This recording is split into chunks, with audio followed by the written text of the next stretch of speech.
Halloween night. An evening of scares, spooks, ghasts, and ghouls. Scary movies, parties, candy, friends, family, and evil clowns. Halloween is the premier day of spookiness. But it's also much more than that. It's the time of year to dress up as anything you want, to fit into any mold you can imagine, to become exactly what you were meant to be. Almost like it was made for you. Almost like it calls just for you. I love horror. It's a more niche passion of mine that doesn't usually come through in my videos, but I love anything and everything scary, whether it be disturbingly beautiful, traumatizing, or just plain silly. I love it all. So on this cold Halloween night, I'd like to talk about the master of all horror manga. If you haven't heard his name, you're clearly living under a rock, because of course I'm talking about Junji Ito. I haven't explored his entire catalog personally, but over the years I've read many of his short stories and one-offs. He is an author with a masterful skill in body horror, suspense, and just plain terror. Tonight, we will be exploring some of my favorite of his shorts and talking about why he's so great, so you too can go explore the rest of his works for yourself and have a wonderfully sleepless night. Mr. Junji Ito has drawn countless works over his years. Plenty of standalone chapters, many being adaptations of short stories, and plenty more short volume-length stories, like the famous Uzumaki or Tomie. But why is his work so famous? Why does it work? Because, to be honest, when I first heard of him, I didn't think it could actually be that scary. Sure, I thought it'd be good, but how could a manga be scary? To me, at that time, horror was built entirely on immersion. The music, the acting, the slow, churning build of a scene, or the slow crawl through a game level and the automatic immersion that comes with it. In order to scare, you have to have all of the different pieces perfectly in place to get that good, right effect, whether it be a jump scare or that hanging feeling in your gut. But I was very, very quickly shown how wrong I was. There's a way Ito conveys everything in his manga that is incredibly immersing and uncanny. The way he can switch between the grounded, real nature of everyday life to the twisted, bizarre horror is incredibly impressive and seamless. And there's a couple ways he achieves this. First is clearly his just simply fantastic art. His penmanship is perfectly crafted for terrific body horror. The grotesque features he can put on display contrast wonderfully with the incredibly realistic character designs of his average characters. We know I could talk about art for hours and hours, but rather, let's dissect a drawing of his so I can just show you why it's so good. So first off, you can see that this is a interpretation of Frankenstein. And this is what I mean when I say he is fantastic at adapting things, non-original stories, and making it his own. Just look at the nastiness of this. You have the stereotypical Frankenstein bolt right in his neck, but it's also not his neck. It's a separate, what looks like a baby head, which is really gross. And then you got the fish half of the face, octopus hands with like vagina holes. He's got gills on his neck. His hair looks mad weird. And you can just look at the texture, like the detail in the texturing. You can see the fish detail, the octopus, cracked human skin, the weird tongue, the wild eyes. Just look at it. Just sit here and appreciate it with me for a second.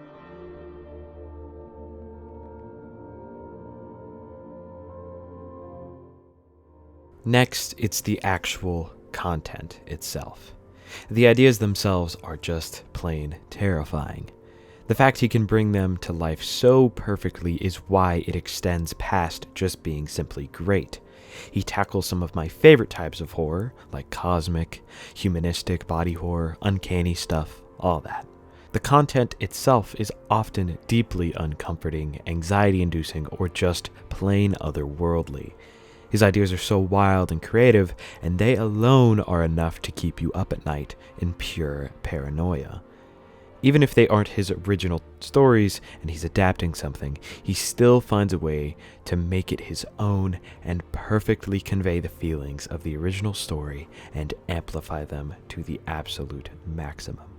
Finally, it's the immersion I never thought about.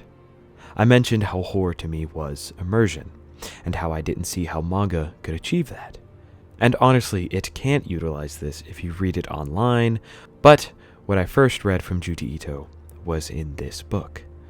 It's a collection of some of his single chapter stories, and as I begin to read, I realized why the scares could absolutely work as a jump scare.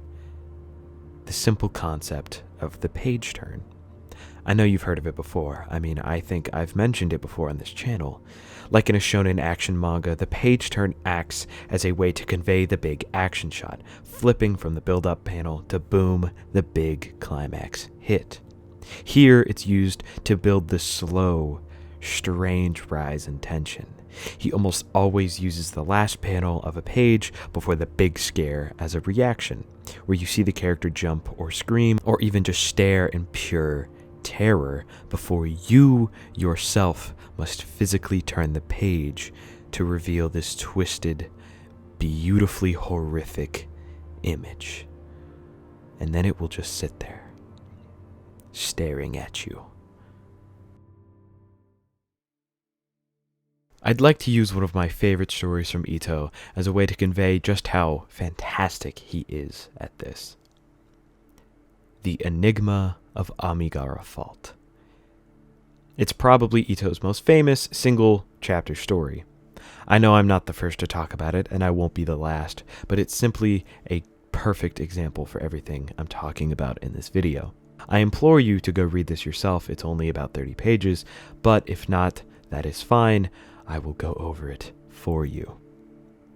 It begins with a man hiking up a mountain.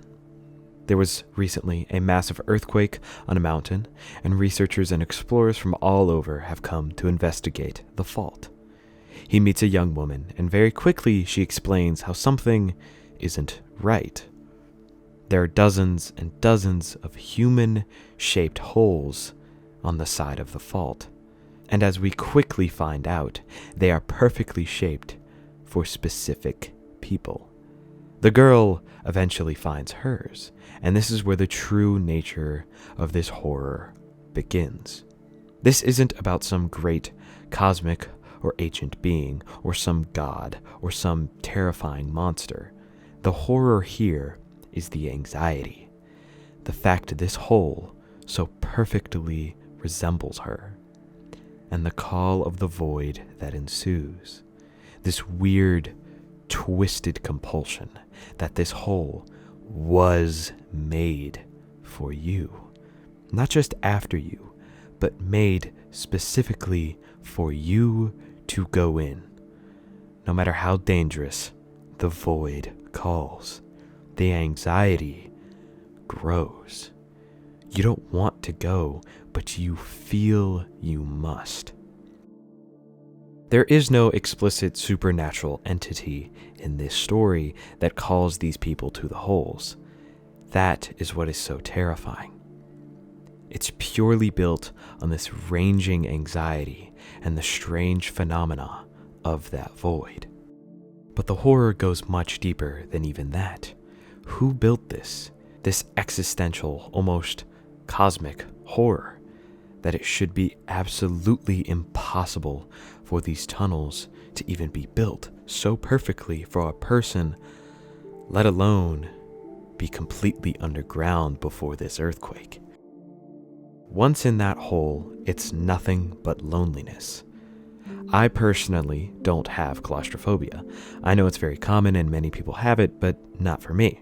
Tight spaces don't bother me much, but something about this image, the idea, the concept of this, being unable to move backwards, this weird, twisted, total loneliness, yet being exactly where you were made to be. This idea is the closest I have felt to that claustrophobia, trapped on all sides, nowhere to truly go. Well, that's not necessarily the case. There is somewhere to go. Forward. And that leads us to the end of the story, the final spine-ripping truth. Months after our main character enters his hole, a research team finds the other side of the fault. But there aren't any human-shaped holes, just random, sporadic cracks. But as one of the men looks into a crack, he sees this.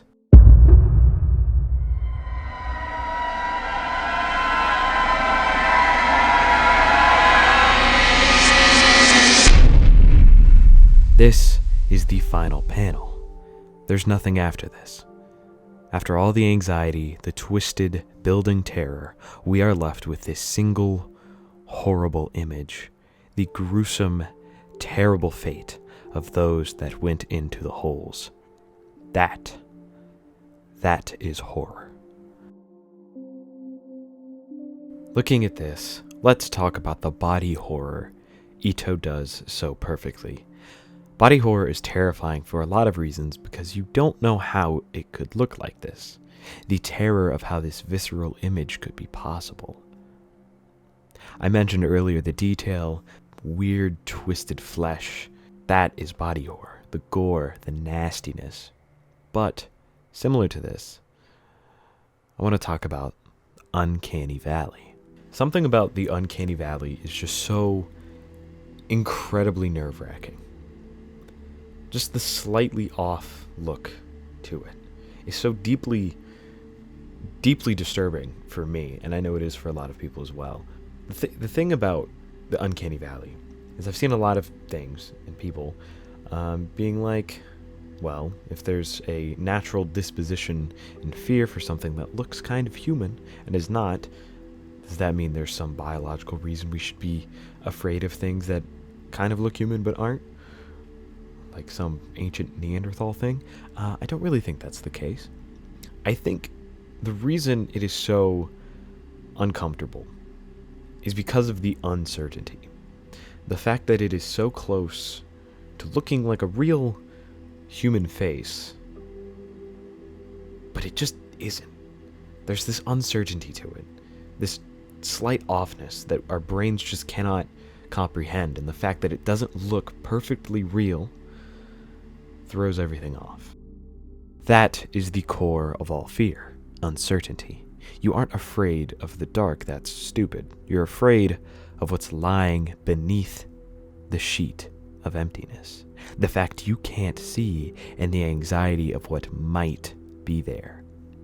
Maybe you're scared of the endless cosmic horror of what could possibly lie beyond our plane, beyond our realm of understanding. Maybe it's the ocean.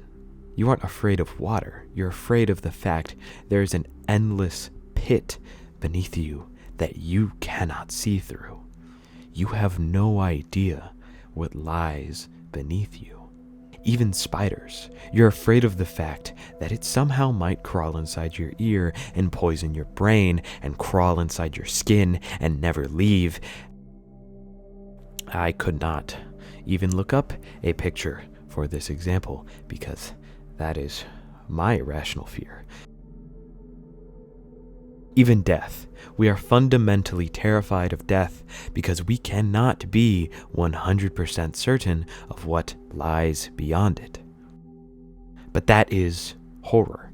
That's why in horror movies, it's almost always the case that the monster is much more terrifying before you see it or before you get an explanation for it.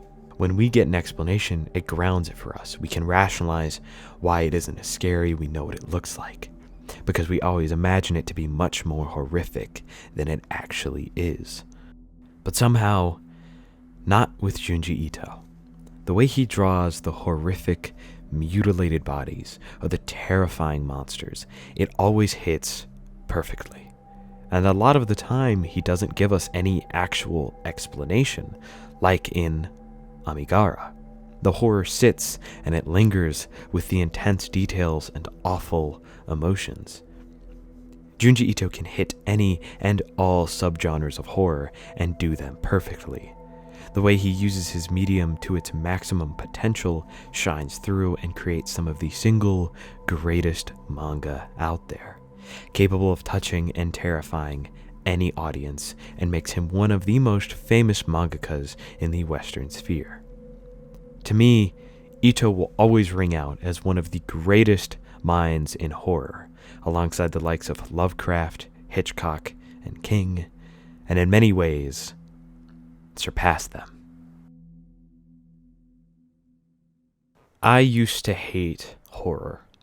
Media is something I used to escape as entertainment to make me feel better, so scaring myself shitless did not seem very productive. But as I got older, I started to love it. Maybe I just realized I was a masochist, or maybe I learned there's more to horror.